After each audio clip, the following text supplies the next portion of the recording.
Mercurio es el planeta que está más cerca del Sol y siente con mayor intensidad los aspectos gravitacionales del Sol que se desvían de los clásicos. Esto supuso un problema enorme para los astrónomos del siglo XIX. Se observó que el perihelio de Mercurio, la posición más próxima al Sol, se recorre un poquito. La órbita precesa.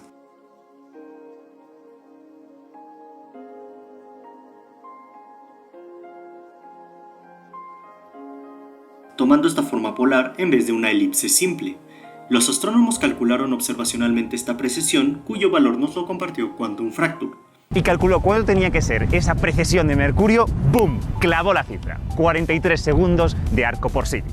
Este número no podía explicarse con la gravitación universal. Los cálculos clásicos nunca lo arrojaban. Hoy les mostraré de dónde salen esos 43 segundos de arco por siglo. I'm just good at caring too much. La ley de gravitación universal funcionó por mucho tiempo para predecir satisfactoriamente el movimiento de los planetas, pero había algo en Mercurio que no cuadraba: la precesión de su perihelio. De hecho, las órbitas de Venus, la Tierra y Marte también precesan, pero la de Mercurio es la más notoria y la que causó el problema con los astrónomos, pues la mecánica clásica no podía predecir el valor de esta precesión. Se intentaron diversas modificaciones a la gravedad clásica que, más que apelar a argumentos físicos, solo trataban de encajar a la fuerza valores observacionales. Estas solo conseguían replicar el resultado de Mercurio, pero fallaban miserablemente al intentar con Venus y la Tierra. La teoría de la gravedad que diera con la respuesta tenía la difícil tarea de conservar los resultados ya probados de la ley de gravitación universal y al mismo tiempo explicar este comportamiento anómalo, modificar el cómo sabíamos que se movían los planetas, pero no demasiado, que cuadre las precisiones extrañas, pero no mueva todas las demás órbitas. Esto solo se consiguió con la relatividad general, y veremos de qué manera.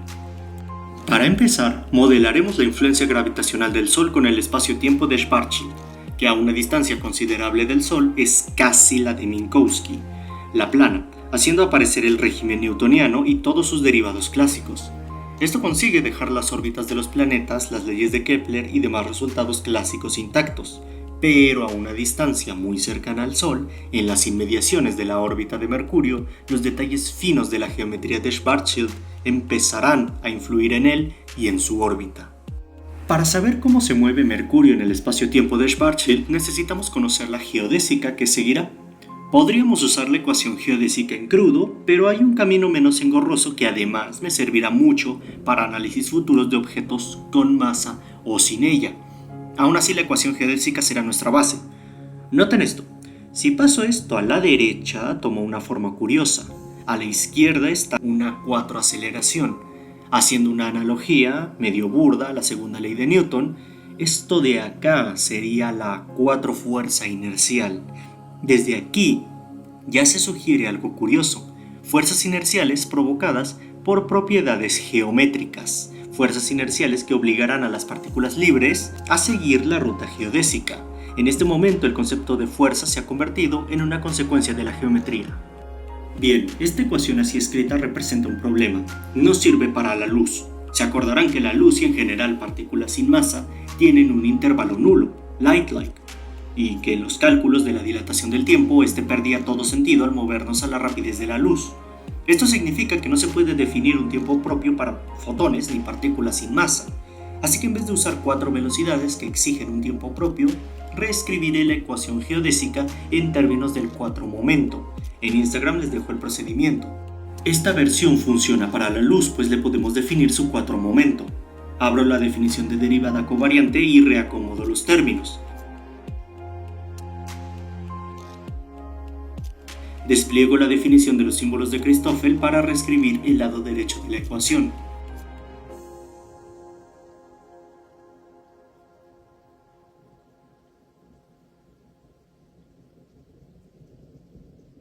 Ahora viene un truco muy usado en física avanzada. Si a esta parte le intercambio los índices mudos, me aparece lo mismo, pero con un menos.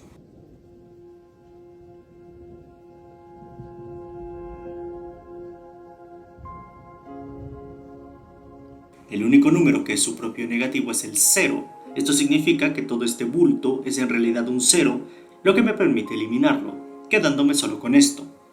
¿Para qué le lavé la cara a la ecuación geodésica? Esta forma me permite hallar cantidades conservadas, un atajo muy útil. Cuando una métrica no depende de alguna coordenada, allí se esconde una cantidad conservada. Una coordenada cíclica, aquella que no está presente en la métrica, implica la conservación de una componente del cuatro momento dual.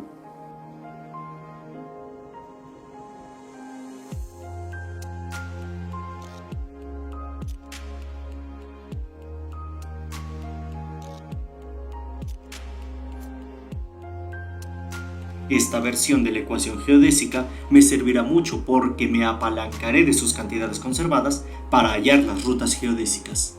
Miren el intervalo de Schwarzschild. Están ausentes las coordenadas tiempo y ángulo polar. Son coordenadas cíclicas.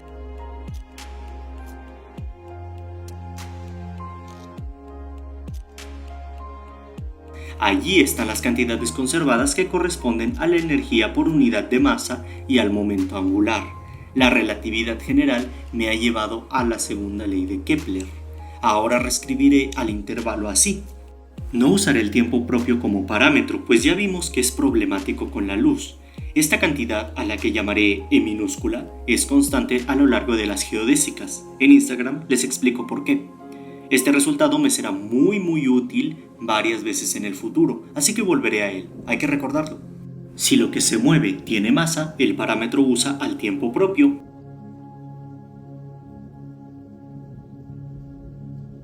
Y obtenemos que E es esta constante. Ahora E minúscula será escrita en términos de la métrica.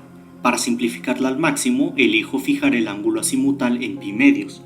Hago esto porque una de las cantidades conservadas usó al ángulo polar y me será útil su derivada. Así que para no tener dos coordenadas angulares, me quedo con una y fijo la otra. En Instagram les dejé la prueba de que al hacer esto, la cantidad E determinada por ambos ángulos coinciden, haciendo que no importe si ignoro a uno de ellos.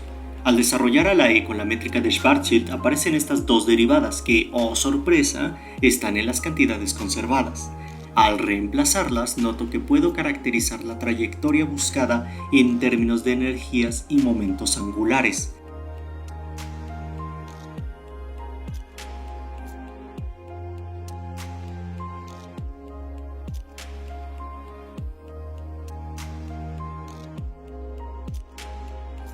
Reordenando con álgebra y dividiendo mañosamente entre 2, obtengo esta ecuación de trayectoria que sirve para objetos que se mueven con masa m minúscula o sin masa. El término de en medio es muy importante, pues es un potencial que definirá cómo se comportan las trayectorias. La masa que se moverá es el planeta Mercurio, así que esta ecuación debe adquirir su versión con masa. Al dividir convenientemente entre la masa de Mercurio y hacer este reemplazo, apareció algo similar a la ecuación clásica de movimiento. Aquí está la energía cinética, aquí el potencial y aquí la energía total. Ya tomó forma. La única derivada aquí presente es la de la radial, y en las cantidades conservadas encuentro la del ángulo polar.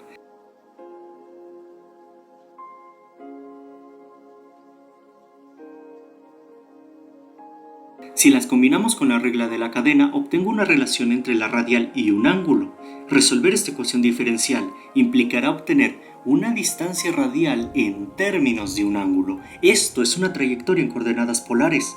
Vamos a ello. Desarrollamos los productos. Esto se ve horrible, así que haré este cambio de variable. Un poco de regla de la cadena me permite convertir la ecuación diferencial en términos de R en una en términos de U. Volvemos a derivar respecto al polar, lo que elimina de golpe dos términos.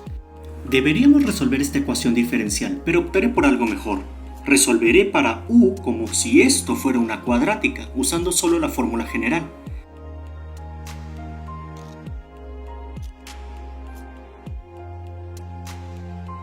Me aprovecho de esta expansión de Taylor para deshacerme de la raíz y lo multiplico todo. Aparentemente hice un desastre, pero este último término es tan pequeño que lo puedo ignorar, dejándome con una ecuación diferencial bastante sencilla, la de un oscilador armónico, cuya solución es bien conocida y a los físicos les encanta modelar todo como oscilador armónico. Por conveniencia, conservaré solo el coseno y la constante la reescribiré de un modo muy conveniente para que a la hora de retornar a la variable original r veamos que la ruta geodésica que seguirá Mercurio es justo la ecuación polar de una elipse con su foco, el Sol, en el origen. La relatividad general acaba de producir a la primera ley de Kepler. En Instagram les dejo en dónde puedo encontrar la tercera ley de Kepler. Genial, pero aquí hay un detalle. La ecuación polar de la elipse es esta, con focos y amplitudes fijas, pero mi solución tiene un término junto al ángulo, que moverá a la trayectoria, conservando su forma elíptica, pero obligándola a precesar. Esta frecuencia de oscilación es la culpable de la precesión de Mercurio y es la diferencia entre el resultado newtoniano y el que obtendremos con relatividad general. Tenemos esto en términos del momento angular, pero lo podemos cambiar por algo mejor. Para eso nos fijamos en el potencial. Cuando un potencial alcanza un máximo o mínimo local, el objeto sometido a él ha entrado en una órbita estable. Ese es el caso de Mercurio. Veamos dónde está su órbita estable. Para conocer los extremos locales del potencial debemos calcular su gradiente e igualarlo a 0, al vector 0. Como la radial es la única variable presente, esto se simplifica bastante. Ya no hay vectores. Mercurio tiene una órbita casi circular, así que es justo en este radio orbital cuando se alcanza el extremo local del potencial. Esto me permite despejar al momento angular, obteniendo una expresión en términos del radio orbital de Mercurio, un dato que conocemos bien.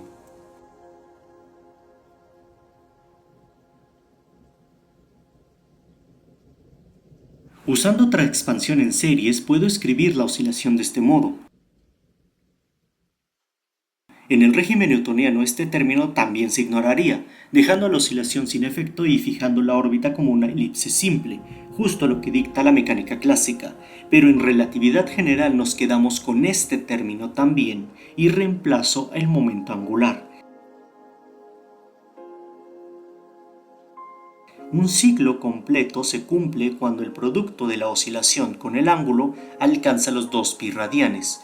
Como la oscilación omega es un poquito menos de 1, el polar debe compensar yendo más allá de 2π, específicamente a 2π entre omega, para cerrar el ciclo. Es justo este pequeño ángulo extra de compensación el desplazamiento precesional que buscamos.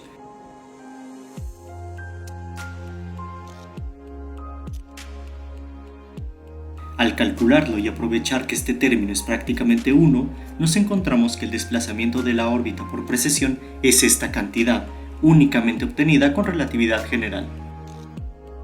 Al introducir el radio orbital de Mercurio, la masa del Sol y demás datos, encontramos que la tasa de precesión es una cantidad mínima de radianes por órbita.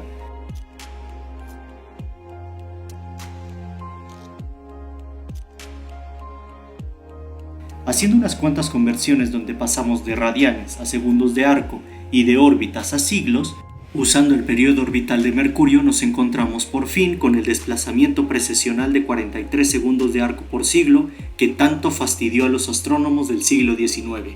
Y con los datos de Venus, la Tierra y Marte, también encontramos las precesiones que concuerdan con los datos astronómicos. La métrica de Schwarzschild y la relatividad general han modificado la forma de entender la gravedad, prediciendo nuevos comportamientos antes inexplicables, pero sin alterar lo que ya funcionaba. Ese es el gran mérito de la relatividad general. Sin embargo, con todo lo visto, aún no queda muy claro el por qué esta teoría tiene el nombre relatividad. ¿Dónde está lo relativo? Veamos.